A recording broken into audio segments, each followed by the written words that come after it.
नमस्कार। Sanskrit online classes में आप सभी का स्वागत है। पिछले क्लास में हमने छंद प्रकरण के अंतर्गत अनुष्टुप छंद और आर्या छंद को लेकर के हमने चर्चा की थी। उनके लक्षण को हमने जाना और उदाहरण के द्वारा हमने उन छंदों को सिद्ध भी किया था। आज हम आगे के जो हमारे कुछ छंद हैं उनको लेकर के हम चर्चा करेंगे। तो आइए शुरू करते हैं। आज जो हमारा छंद है वो है अभी इंद्रवज्रा। इंद्रवज्रा छंद कि इसका लक्षण क्या होता है, इनमें कौन कौन से गण बनते हैं और उदाहरण के द्वारा हम इसको सिद्ध करेंगे। तो देखिए, इंद्रवज्रा जो छंद होता है इसका जो लक्षण होगा वह होता है शादिंद्रवज्रा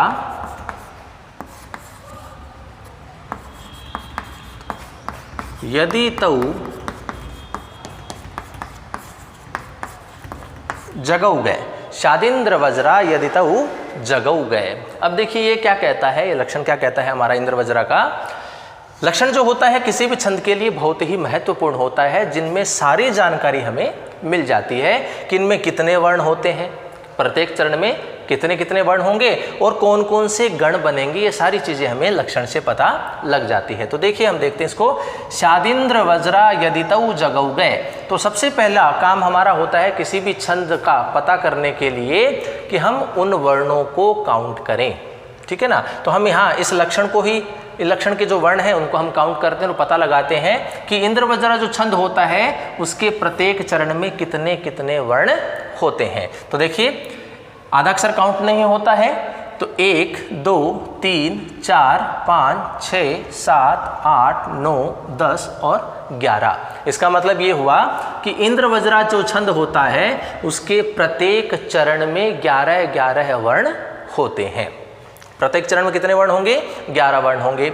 अब हम बात करें गणों की। अब गण कौन कौन से होंगे? तो देखिए गण की स्थिति यहाँ दिखाई दे रही है। तौ, तौ का मतलब द्विवचन में लिखा हुआ है। तय जो है द्विवचन के रूप में है, तो तौ हुआ। तो तौ का मतलब क्या होता है? 2 बार क्या आएगा? तय आएगा, अर्थात तयगण तयगण। फिर आगे लिखा हुआ है जय। इसका मतलब ये हुआ, ये क्या होगा? जय गण होगा। और फिर क्या लिखा है यहाँ पर? गौ गए, अर्थात 2 गय होंगे। और गय का मतलब क्या होता है? गुरु वर्ण होते हैं, अर्थात अंत में जो 2 वर्ण होंगे वो कैसे होंगे? गुरु वर्ण होंगे। तो ऐसी स्थिति जिस भी पद्य में, जिस भी श्लोक में हमें दिखाई देती है और इसी क्रम में यदि हमें दिखाई देती है तो इसका तात्पर्य है कि उस पद्य में, उस श्लोक में कौन सा छंद है? हमारा इंद्रवज्रा छंद होता है। शादिंद्रवज्रा यदि तौ जगौ गए। तौ जगौ गए किसका लक्षण होता है? इंद्रवज्रा का होता है। तयगण तयगण जयगण अंत में 2 गुरु वर्ण किस में होते हैं? इंद्रवज्रा में होते हैं। तो ये कुछ सामान्य प्रश्न बनते हैं, छोटे प्रश्न बनते हैं हमारे।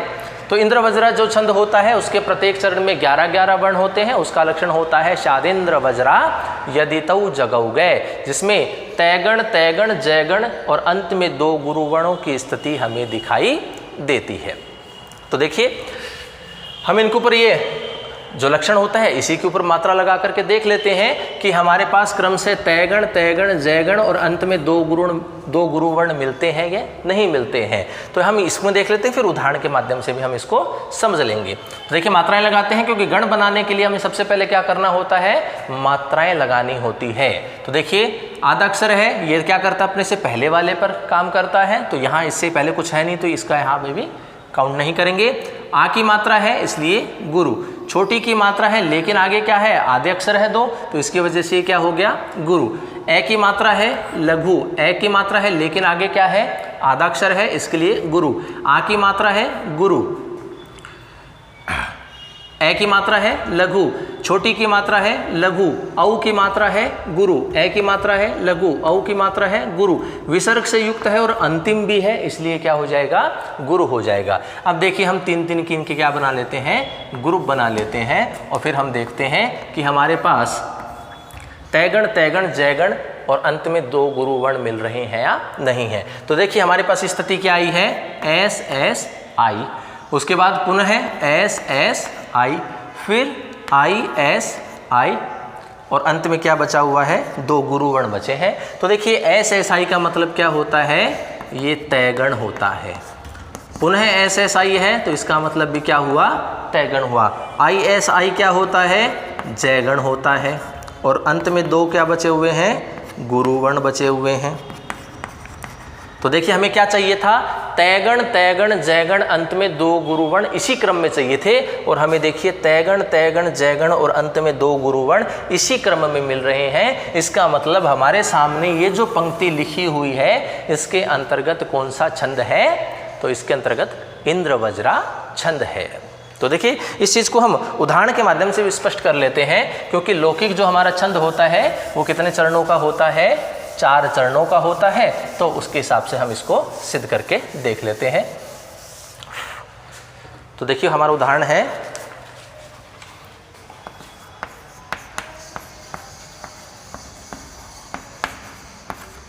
अर्थो ही कन्या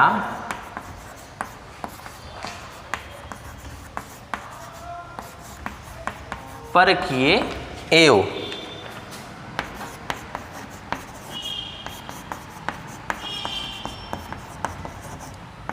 तामध्ये संप्रेष्ये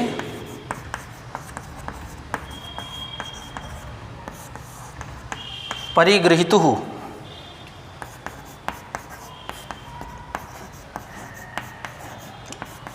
जातः ममायं विशदः प्रकामम्।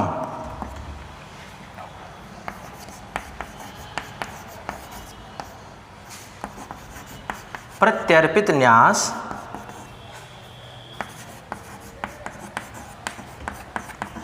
इवांतरात्मा। तो देखिए हमारे सामने एक पद्य है, 4 पंक्तियों का है। तो सबसे पहले हम क्या करेंगे कि इनके वर्णों को काउंट करते हैं और हम जानते हैं कि इसमें कौन सा छंद होता है। एक थोड़ा सा हमें पहचान हो जाती है कि इसमें ये छंद हो सकता है। सटीक जो जानकारी होती है वो तो हमें गण बनाने से ही पता चलेगी। तो देखिए पहले हम काउंट करते हैं वर्णों को कि प्रत्येक चरण में क्या होने चाहिए, हमारे 11 वर्ण हमारे होने चाहिए। तो इसका मतलब वहाँ पर इंद्रवज्रा छंद हो सकता है। तो देखिए 1 2 3 4 5 6 7 8 9 10 11, 1 2 3 4 5 6 7 8 9 10 11, 1 2 3 4 5 6 7 8 9 10 11, 1 2 3 4 5 6 7 8 9 10 11। तो इसका मतलब देखिए प्रत्येक चरण में क्या हो रहा है, 11 वर्ण आ रहे हैं। इसका मतलब यहाँ इंद्रवज्रा छंद हो सकता है। अब सटीकता के लिए हम क्या करेंगे, इनके ऊपर मात्राएं लगाएंगे, उसके बाद हम गण बनाएंगे। तत्पश्चात यदि हमें तैगण तैगण जयगण और अंत में 2 गुरु वर्ण इसी क्रम में अगर चारों पंक्तियों में मिलता है तो इसका मतलब है इस पूरे पद्य में कौन सा छंद है, हमारा इंद्रवज्रा छंद है। तो चलो मात्राएं लगाते हैं। ए की मात्रा है लेकिन आगे क्या है, आधा अक्षर, इसलिए क्या हो जाएगा, गुरु। ओ की मात्रा है, सदैव क्या होता है, गुरु। छोटी की मात्रा है तो लघु। ए की मात्रा है लेकिन आगे क्या है, आधा अक्षर, इसकी वजह से गुरु। आ की मात्रा है तो गुरु। ए की मात्रा है तो लघु। ए की मात्रा है लघु। बड़ी की मात्रा है गुरु। ए की मात्रा है लघु। ए हमेशा गुरु होता है। ए की मात्रा है लेकिन क्या है, अंतिम है, इसलिए क्या हो जाएगा, गुरु हो जाएगा। आगे देखिए, आ की मात्रा है गुरु। ए की मात्रा लेकिन ध कैसा है, संयुक्त वर्ण है, और संयुक्त वर्ण से पहले वाला वर्ण कैसा होता है, गुरु होता है। पहली क्लास में हमने जाना था ये, तो ये क्या हो जाएगा, गुरु। ए की मात्रा इसलिए लघु। ए की मात्रा है लेकिन आगे क्या हुआ, आधा अक्षर है, इसलिए गुरु। ए की मात्रा है इसलिए गुरु, और आगे आधा अक्षर भी है, इसलिए भी ये गुरु। ए की मात्रा है लघु। ए की मात्रा है लघु। ए की मात्रा है लेकिन आगे क्या है, आधा अक्षर है, ग्रह संयुक्त वर्ण है, इसलिए गुरु। ए की मात्रा बची यहाँ पर तो लघु। बड़ी की मात्रा है गुरु। छोटे ऊ की मात्रा है लेकिन विसर्ग से युक्त है और अंतिम भी है, इसलिए क्या हो जाएगा, गुरु हो जाएगा। आ की मात्रा है गुरु। ए की मात्रा है लेकिन विसर्ग से युक्त है, इसलिए गुरु। ए की मात्रा है लघु। आ की मात्रा है गुरु। अनुस्वार से युक्त है, इसलिए क्या हो जाएगा, ये गुरु। ए छोटी की मात्रा है इसलिए लघु। ए की मात्रा है लघु। विसर्ग से युक्त है, इसलिए क्या हो जाएगा, गुरु। और आगे क्या है, आधा अक्षर भी है। ए की मात्रा है यहाँ पे बची तो लघु। आ की मात्रा है गुरु। अनुस्वार से युक्त है और अंतिम है, इसलिए क्या हो जाएगा, ये गुरु हो जाएगा। फिर देखिए यहाँ ए की मात्रा है, क्योंकि आधाक्षर ये तो पहले काम करेगा, तो यहाँ ए की मात्रा, लेकिन आगे क्या है, आधाक्षर है, इसलिए क्या हो जाएगा, गुरु। ए की मात्रा है लेकिन ऊपर आधाक्षर है, इसलिए गुरु। छोटी की मात्रा है लघु, ए की मात्रा है लेकिन आगे आधाक्षर है, इसलिए गुरु। आ की मात्रा है गुरु, ए की मात्रा है लघु, छोटी ये है तो लघु। आ की मात्रा है और आगे आधाक्षर भी है, इसलिए गुरु। ए की मात्रा है लघु, आ की मात्रा है गुरु और आगे आधाक्षर भी है, और अंतिम क्या है, आ की मात्रा है और अंतिम वर्ण भी है, इसलिए गुरु वर्ण ये होता है। तो इस प्रकार से हमने संपूर्ण पद्य के अंतर्गत मात्राओं का हमने निर्माण किया। अब हम क्या करेंगे, गण बनाएंगे, और गण बनाने के लिए हम क्या करते हैं, 3-3 के हम यहाँ पर ग्रुप बनाते हैं, क्योंकि एक गण जो होता है वो 3 मात्राओं का या 3 वर्णों का होता है। अब हम देखेंगे कि प्रत्येक के अंतर्गत तगण, तगण, जगण और अंत में 2 गुरु वर्ण आते हैं या नहीं है।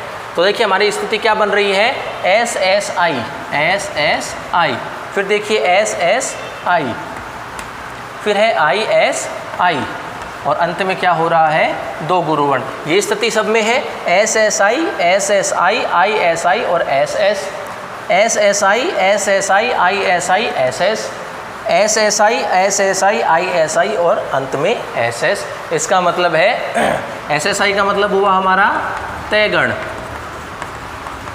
लगातार क्रम में आ रहे हैं। उसके बाद आई एस आई का मतलब क्या होता है, जय गण, और अंत में क्या बचा हमारे पास, 2 गुरु वर्ण बचे हैं। इसका मतलब यहाँ ये जो पद्य लिखा गया है इसमें कौन सा छंद है, इंद्रवज्रा छंद है। तो ये था हमारा इंद्रवज्रा छंद। तो इंद्रवज्रा जो छंद होता है उसके प्रत्येक चरण में 11-11 वर्ण होते हैं, और ये जो वर्ण होते हैं ये क्रमशः तयगण, तयगण, जयगण और अंत में 2 गुरु वर्णों के रूप में होते हैं। ठीक है ना। यदि तऊ जगऊ गए, तऊ जगऊ गए किसका लक्षण होता है, इंद्रवज्रा छंद का होता है। तो ये कुछ सामान्य बातें हैं और हमने उदाहरण के माध्यम से इस इंद्रवज्रा छंद के बारे में जाना। अब हम आगे का जो हमारा छंद है उसको लेकर के चर्चा करते हैं, और वो है उपेंद्रवज्रा।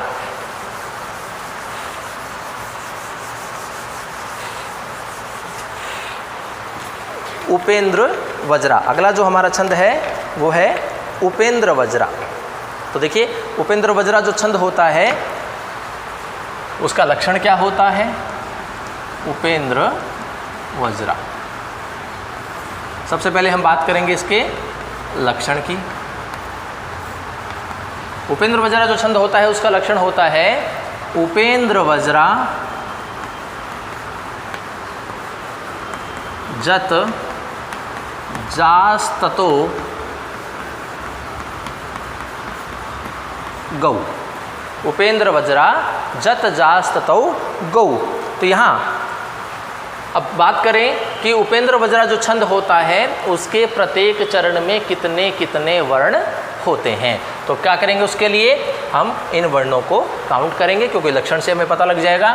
1 2 3 4 5 6 7 8 9 10 और 11। तो उपेंद्रवज्रा जो छंद होता है उसके भी प्रत्येक चरण में कितने कितने वर्ण होते हैं, 11-11 वर्ण होते हैं। अभी हमने पढ़ा था इंद्रवज्रा, तो उसके भी प्रत्येक चरण में कितने वर्ण होते हैं, 11 होते हैं। अब हम बात कर रहे हैं उपेंद्रवज्रा की, तो इसके भी प्रत्येक चरण में कितने वर्ण होते हैं, 11 वर्ण होते हैं। तो अब यहाँ पर कन्फ्यूज़न की स्थिति उत्पन्न हो जाती है कि 11-11 वर्ण दोनों में है, तो वहाँ इंद्रवज्रा होगा या फिर उपेंद्रवज्रा होगा। तो इसके समाधान के लिए हम क्या करते हैं, गणों का निर्माण करते हैं, क्योंकि गण कभी भी अलग अलग छंदों के समान नहीं होते, वो निश्चित रूप से ही क्या होंगे, भिन्न भिन्न होंगे। तो देखिए 11 वर्ण होते हैं प्रत्येक चरण में, तो अब हम इनके ऊपर ही मात्रा लगा करके पता कर लेते हैं कि इसमें कौन कौन से गण हमारे होते हैं। तो देखिए सबसे पहले मात्रा लगाएंगे, उसके बाद हम उदाहरण के माध्यम से इसको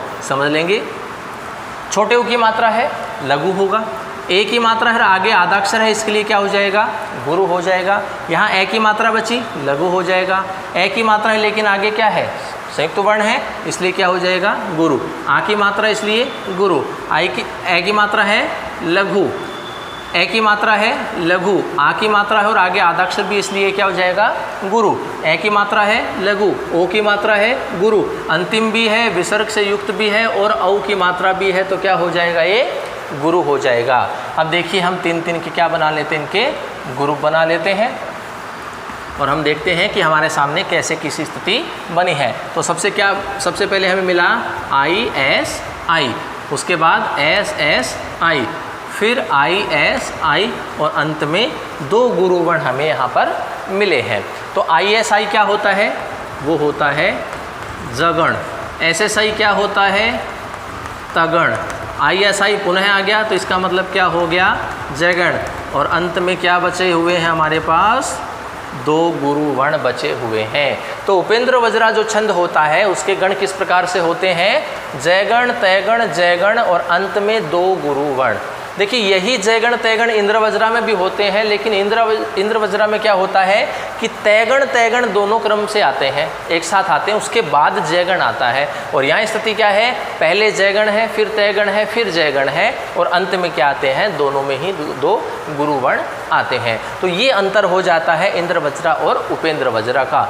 वर्ण दोनों में समान है, 11-11 ही वर्ण होते हैं, लेकिन गण जो है दोनों के ही क्या है, भिन्न भिन्न है। इंद्र वज्रा में तैगण तैगण जयगण और अंत में दो गुरुवर्ण होते हैं और उपेंद्र वज्रा में जयगण तैगण जयगण और अंत में दो गुरुवर्ण होते हैं। तो ये स्थिति है हमारी उपेंद्र वज्रा की कि उपेंद्र वज्रा जत जास ततो गौ। तो ये इसका होता है हमारा लक्षण। अब हम उदाहरण के माध्यम से भी इसको समझ लेते हैं, इसको स्पष्ट कर लेते हैं कि उदाहरण 4 चरणों वाला यदि हमारे सामने क्या हो, उदाहरण हो, तो हम पता कैसे करें कि उसमें उपेंद्र वज्रा है कि नहीं है। इन्हीं मात्राओं को लगा करके हम उसका पता लगा सकते हैं। तो देखिए उदाहरण हम करते हैं, त्वमेव माता च पिता त्वमेव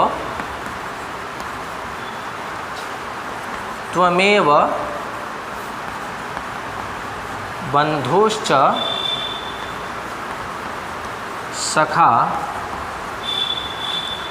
त्वमेव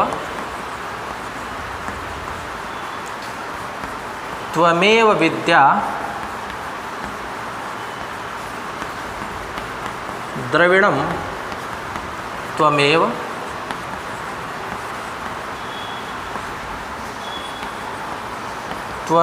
सर्वं मम देव देवम्। त्वमेव माता च पिता त्वमेव बंधुश्च सखा त्वमेव विद्या द्रविणं त्वमेव सर्वं मम देव देवम्। तो ये स्थिति हमारे सामने है। 4 चरणों का हमारे पास एक श्लोक लिखा है, पद्य लिखा है। अब हम पता करेंगे कि इसमें उपेंद्र वज्रा है कि नहीं है। तो देखिए सबसे पहले हम क्या करते हैं, वर्णों को काउंट करते हैं। तो काउंट करेंगे 1 2 3 4 5 6 7 8 9 10 11। वैसे तो पहले ही चरण से हमें पता लग जाता है कि उसमें कौन सा छंद हो सकता है। बाकी हम देखें 1 2 3 4 5 6 7 8 9 10 11। 1 2 3 4 5 6 7 8 9 10 11। 1 2 3 4 5 6 7 8 9 10 11। तो 11 वर्ण इसमें आ रहे हैं, तो उपेंद्र वज्रा हो सकता है। इंद्र वज्रा भी हो सकता है, लेकिन वो हम क्या पता करेंगे कि उपेंद्र वज्रा है कि इंद्र वज्रा है, गणों के माध्यम से ही पता हम करेंगे। तो सबसे पहले हम गण बनाने के लिए क्या करते हैं, मात्राओं का निर्माण करते हैं, मात्राएं लगाते हैं वर्णों के ऊपर। तो हम इनके ऊपर क्या लगाएंगे, अब मात्राएं लगाएंगे। तो देखिए ये आदाक्षर है, तो पहले काम करता है, तो यहाँ अभी इसका कोई काम नहीं है। ए की मात्रा है तो क्या हो जाएगा, लघु। ए की मात्रा है गुरु, ए की मात्रा है लघु। आ की मात्रा है गुरु, आ की मात्रा है गुरु, ए की मात्रा है लघु। ए की मात्रा है लघु, आ की मात्रा है और आगे आदाक्षर भी है इसलिए गुरु। ए की मात्रा है लघु, ए की मात्रा है गुरु और अंतिम है ए की मात्रा है, तो क्या हो जाएगा, गुरु हो जाएगा। फिर देखिए इसमें ए की मात्रा है लघु, ए की मात्रा है गुरु, ए की मात्रा है लघु, ए की मात्रा लेकिन आगे आदाक्षर इसलिए गुरु। छोटे ऊ की मात्रा है लेकिन आगे आदाक्षर इसलिए गुरु। ए की मात्रा है लघु, ए की मात्रा है लघु, आ की मात्रा है आगे आदाक्षर भी इसलिए गुरु। ए की मात्रा है लघु, ए की मात्रा है गुरु, ए की मात्रा है लेकिन अंतिम है इसलिए गुरु। ए की मात्रा है लघु, ए की मात्रा है गुरु, ए की मात्रा है लघु, छोटी की मात्रा है लेकिन आगे क्या है, संयुक्त वर्ण है इसलिए क्या हो जाएगा, गुरु। आ की मात्रा आगे आदाक्षर भी है, संयुक्त वर्ण है इसलिए गुरु। ए की मात्रा है लघु, छोटी की मात्रा है लघु, अनुस्वार से युक्त है इसलिए क्या हो जाएगा ये गुरु। ए की मात्रा है लघु, ए की मात्रा है गुरु, ए की मात्रा है लेकिन अंतिम है इसलिए गुरु। ए की मात्रा है लघु, ए की मात्रा है गुरु, ए की मात्रा है लघु, ए की मात्रा है लघु, ए की मात्रा लेकिन ऊपर आधा अक्षर इसलिए गुरु। अनुस्वार से युक्त है इसलिए ये गुरु। ए की मात्रा है लघु, ए की मात्रा है लघु, ए की मात्रा है गुरु, ए की मात्रा है लघु, ए की मात्रा है गुरु, अनुस्वार से भी युक्त है और अंतिम भी है इसलिए क्या हो जाएगा ये गुरु हो जाता है। अब हमने सब पे मात्रा लगा ली, अब हम क्या करेंगे 3-3 के हम यहाँ ग्रुप बना लेंगे।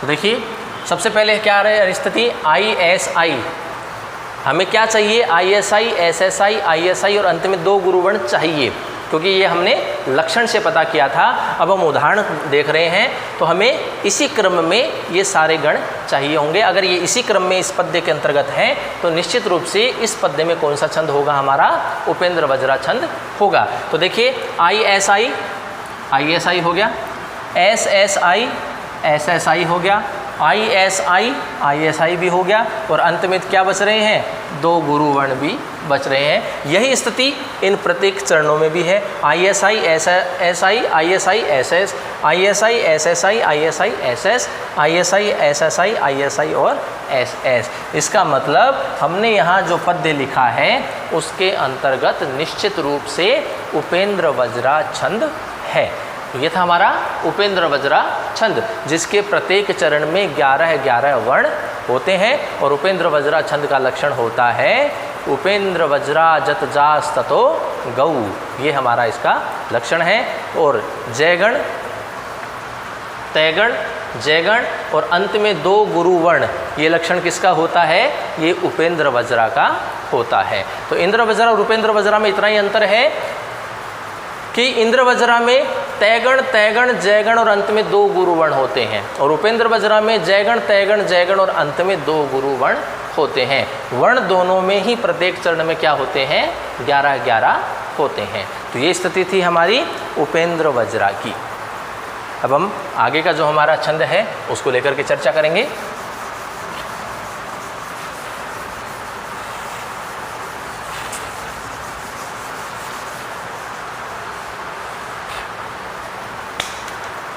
अगला जो हमारा छंद है वो है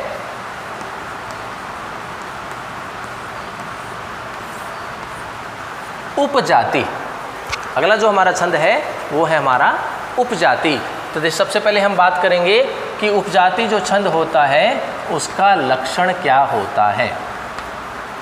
ठीक है, तो लक्षण होता है इसका अनंत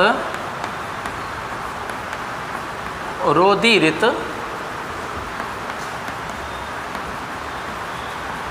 लक्षम भाजौ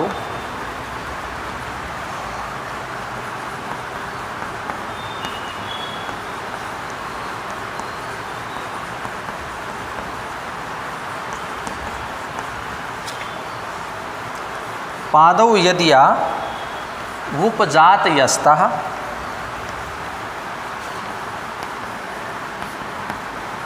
इत्थम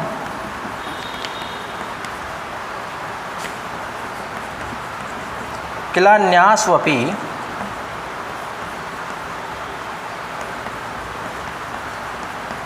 मिश्रितासु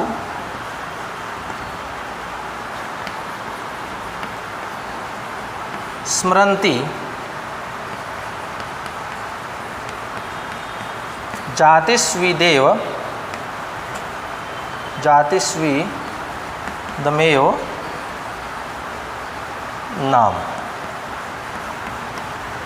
देखिए यह है उपजाति छंद जो है हमारा उसका लक्षण है अनंत रोदीरित लक्षम भाजो पादो यदिया उपजात यस्तः इत्थम किलान्यास्वपि मिश्रितासु स्मरन्ति जाति स्विदेमयो नाम। यहाँ मुख्य बात जो है वो ये है और जो छोटा प्रश्न है इस छंद को लेकर के जो बनता है वो यहीं से बनता है कि मिश्रित छंद जो होता है वह कौन सा होता है। तो मिश्रित छंद कौन सा होता है, उपजाति होता है।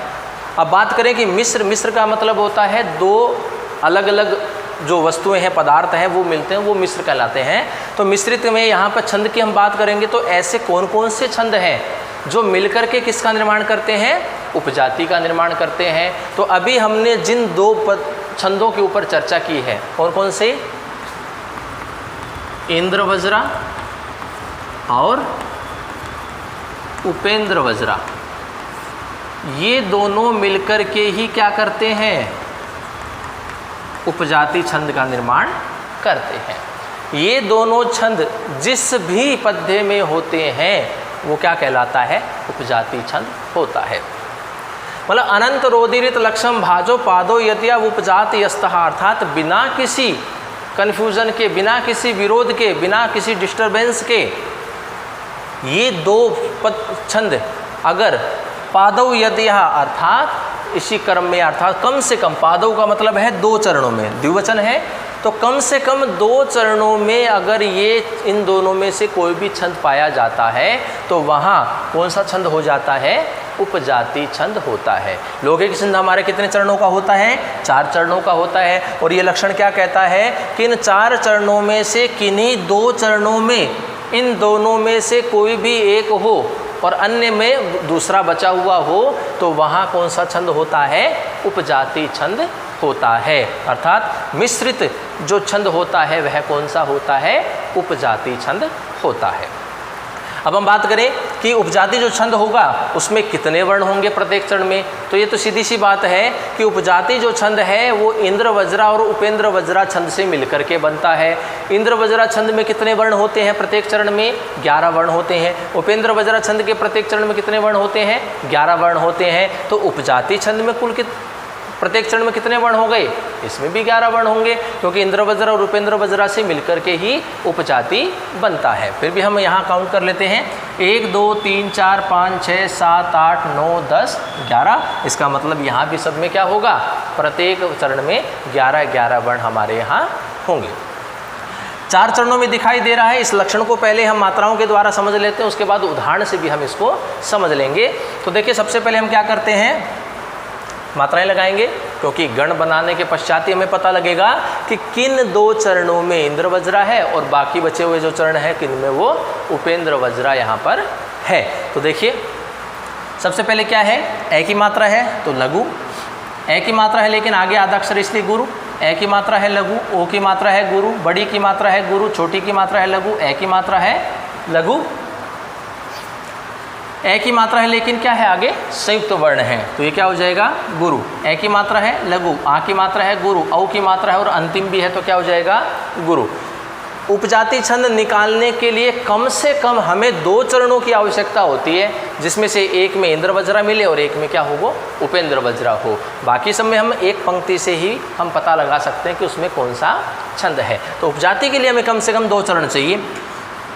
आ की मात्रा है गुरु, औ की मात्रा है गुरु, ए की मात्रा है लघु, बड़ी की मात्रा है गुरु, आ की मात्रा है गुरु, छोटी की मात्रा है लघु, ए की मात्रा है लघु, आ की मात्रा है गुरु, ए की मात्रा है लघु, ए की मात्रा लेकिन आगे आधा अक्षर इसलिए गुरु, आ की मात्रा और अंतिम भी है और विसर्ग से युक्त भी है, तो क्या हो जाएगा?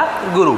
छोटी की मात्रा है लेकिन आगे आधा अक्षर इसलिए गुरु, अनुस्वार से युक्त इसलिए गुरु। छोटी की मात्रा है लघु, आ की मात्रा है आगे आधा अक्षर भी है गुरु, आ की मात्रा है आगे आधा अक्षर भी है गुरु, ए की मात्रा है लघु, छोटी की मात्रा है लघु, छोटी की मात्रा है लेकिन आगे क्या है? संयुक्त वर्ण है इसलिए गुरु। छोटी की मात्रा है लघु, आ की मात्रा है गुरु और छोटे ऊ की मात्रा है लेकिन अंतिम है इसलिए गुरु। ए की मात्रा है लघु, ए की मात्रा है लेकिन आगे आधा अक्षर इसलिए गुरु, छोटी की मात्रा है लघु, आ की मात्रा है गुरु, छोटी की मात्रा लेकिन आगे आधा अक्षर इसलिए गुरु, छोटी की मात्रा है लघु, ए की मात्रा है लघु, बड़ी ए की मात्रा इसलिए गुरु, ए की मात्रा है लघु, आ की मात्रा है गुरु, ए की मात्रा है लेकिन अंतिम अक्षर है इसलिए क्या हो जाएगा? गुरु हो जाएगा। अब हम स्थिति देखते हैं, 3 के क्या बनाते हैं? हम यहाँ पर ग्रुप बना लेते हैं।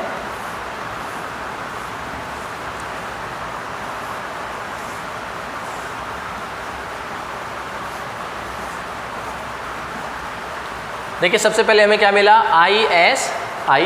ISI क्या होता है? जगण होता है। SSI क्या होता है? तगण होता है। ISI क्या होता है? वापस से जयगण होता है। और अंत में क्या है, 2 गुरुवर्ण है। जहाँ पहले जगण तगण जगण और अंत में 2 गुरुवर्ण हो तो वो कौन सा छंद होता है, अभी हमने पढ़ा था पीछे वाला, उपेंद्र वज्रा होता है। जगण तगण जगण और अंत में 2 गुरुवर्ण हो तो क्या होता है, वह उपेंद्र वज्रा होता है। इसका मतलब पहला जो चरण है हमारा उसमें कौन सा छंद है, उपेंद्र वज्रा है। दूसरे चरण की बात करें, एस एस आई क्या होता है, जयगण। एस एस आई क्या होता है, एस एस आई क्या होता है, तैगण। एस एस आई क्या होगा, फिर से तैगण। आई एस आई क्या होता है, जगण। अंत में क्या है 2 गुरुवर्ण। तगण तगण जगण और अंत में 2 गुरुवर्ण हो तो वो कौन सा छंद होता है, इंद्र वज्रा होता है। अब देखिए यहाँ से पता लग गया कि ये जो पद्य लिखा है उसमें उपजाति छंद है, न कि इंद्र वज्रा है न कि उपेंद्र वज्रा है। दोनों का यहाँ पर क्या हुआ है, मिश्रण हुआ है। आगे देखिए, एस एस आई आई एस आई अंत में 2 गुरुवर्ण, ये भी क्या हो गया, इंद्र वज्रा हो गया। आई एस आई और अंत में 2 गुरुवर्ण हो गया तो ये क्या हो गया, उपेंद्र वज्रा हो गया। तो देखिए 2 में उपेंद्र वज्रा है, 2 में इंद्र वज्रा है। तो ये स्थिति क्या होती है, ये उपजाति की होती है। किसी भी पद्य में, श्लोक में इंद्र वज्रा और उपेंद्र वज्रा दोनों छंदों का यदि मिश्रण पाया जाता है तो उस पद्य में, उस श्लोक में हमारे उपजाति छंद होता है।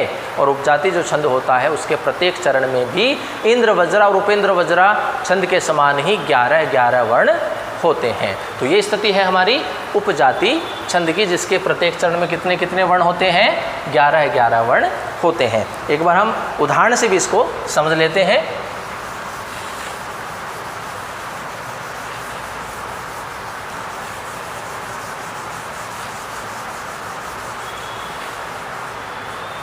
तो देखिए उपजाति जो छंद है हमारा उसका उदाहरण क्या है,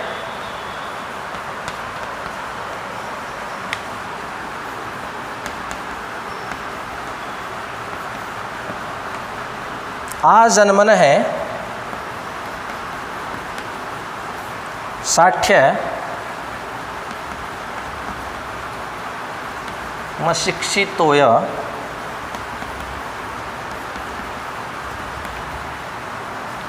तस्या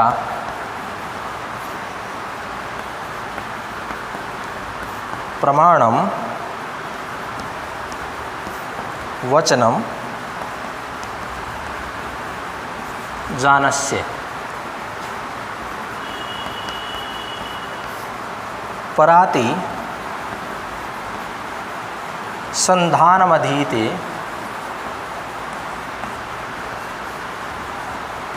यह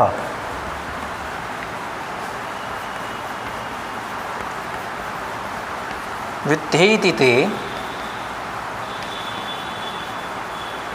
सन्तु किलाप्तवाचः। ये स्थिति है हमारे सामने, एक पद्य है, श्लोक है। अब हम पता करेंगे कि इसमें कौन सा छंद है और कौन सा छंद होता है। इसका पहला, सबसे पहले हम क्या करते हैं, उस छंद के, उस श्लोक के, उस पद्य के वर्णों को हम काउंट करते हैं।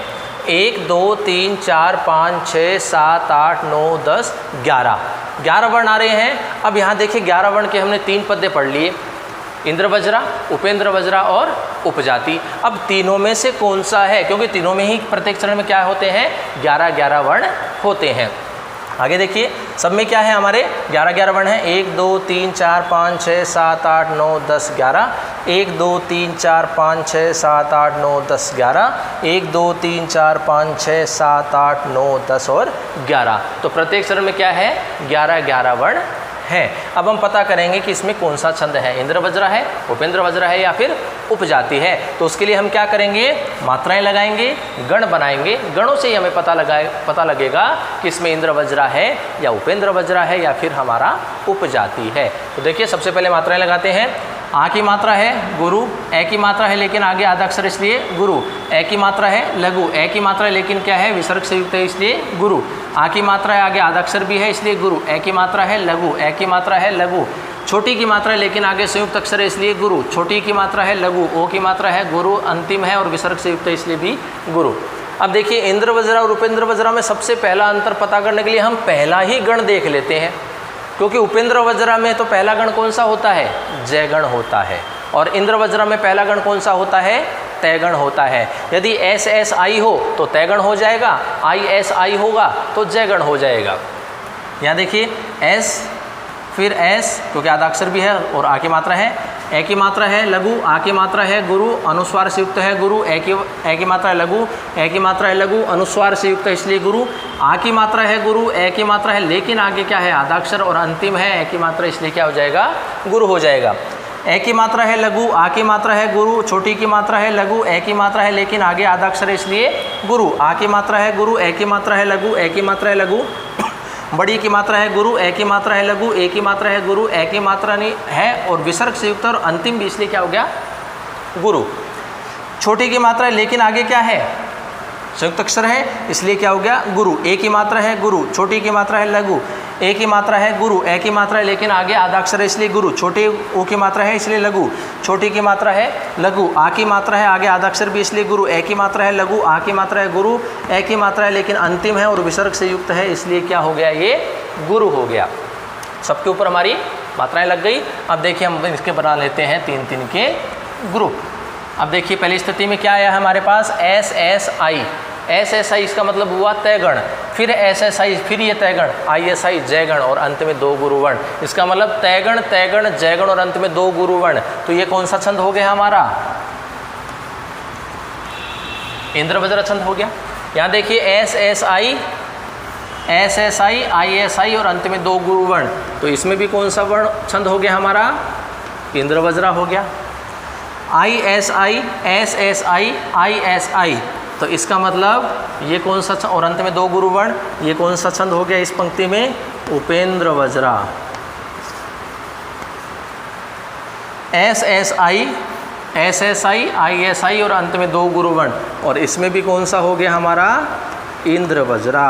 तो देखिए 2 छंद होने चाहिए, इंद्र वज्रा और उपेंद्र वज्रा होने चाहिए, दोनों होने चाहिए, भले ही वो 2-2 में हो चाहे 1-3 में हो, और वो कोई भी हो सकता है। 1 में इंद्र वज्रा 3 में उपेंद्र वज्रा हो सकता है, 1 में उपेंद्र वज्रा 3 में इंद्र वज्रा हो सकता है, 2 में इंद्र वज्रा 2 में उपेंद्र वज्रा हो सकता है। दोनों यदि छंद उसमें शामिल होते हैं तो उस पद्य में उस श्लोक में उपजाति छंद कहा जाता है। तो यहाँ पर स्थिति हमारी स्पष्ट हो गई कि यहाँ इंद्र वज्रा और उपेंद्र वज्रा दोनों का क्या हुआ है मिश्रण हुआ है, इसलिए इस पद्य के अंतर्गत कौन सा छंद है हमारा उपजाति छंद है। तो उपजाति जो छंद होता है उसके प्रत्येक चरण में 11-11 वर्ण होते हैं और यह मिश्रित छंद कहा जाता है, और मिश्रण इनमें इंद्र वज्रा और उपेंद्र वज्रा इन दोनों छंदों का पाया जाता है। तो ये स्थिति थी हमारी उपेंद्र वज्र ये उपजाति छंद की। तो इस तरह से आज की क्लास में हमने इंद्र वज्रा, उपेंद्र वज्रा और उपजाति छंद को लेकर के हमने चर्चा की, उनके लक्षणों को जाना, उनके गणों को जाना, और उदाहरण से हमने उन तीनों छंदों को हमने सिद्ध भी किया था। आगे की क्लास में हम आगे के जो हमारे कुछ छंद हैं उनको लेकर के हम चर्चा करेंगे। तो आज की क्लास में इतना ही, धन्यवाद।